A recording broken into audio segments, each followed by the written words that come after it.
আসসালামু আলাইকুম রহমতুল্লাহ বরকাত।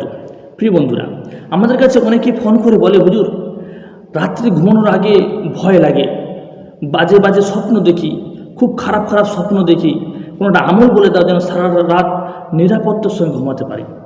প্রিয় বন্ধুরা, এইরকম একটা আমল নিয়ে আপনাদের সামনে উপস্থিত হয়েছি।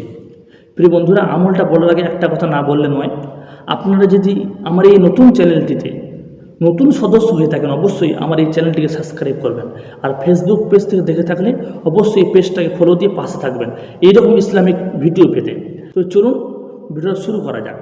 প্রিয় বন্ধুরা, আমরা রাত্রে ঘুমাই অনেক সময় আজে বাজে খারাপ খারাপ স্বপ্ন দেখি।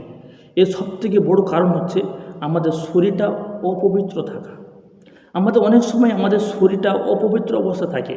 অনেক মুসলমান ভাই রয়েছে যারা পেশাব করে পানি পর্যন্ত নিই না আমরা।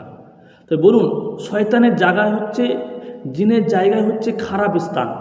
আপনি যিনি অপবিত্র অবস্থায় ঘোরাফেরা করেন অবশ্যই আপনাকে গ্রাস করতে পারে। রাত্রে ঘুমানোর সময় খারাপ স্বপ্ন অবশ্যই দেখতে পারেন।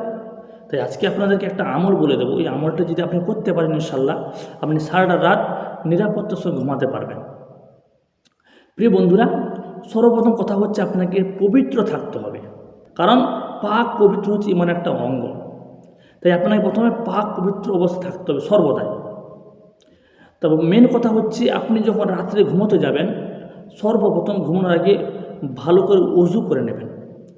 ভালো করে ওযু করার পর আপনি যে খাটের মধ্যে, যে পালঙের মধ্যে আপনি ঘুমাবেন ওই স্থানে গিয়ে ভালোভাবে বসবেন। বসার পর আস্তাগফিরুল্লাহ পড়বেন আপনি 7 বার। আস্তাগফিরুল্লাহ 7 বার পড়ার পর তারপর সূরা ফাতিহা পড়বেন 7 বার। 7 বার সূরা ফাতিহা পড়বেন, আস্তাগফিরুল্লাহ পড়বেন 7 বার, সূরা ফাতিহা পড়বেন 7 বার এবং ফালাক আর নাস পড়বেন 7 বার 7 বার করে।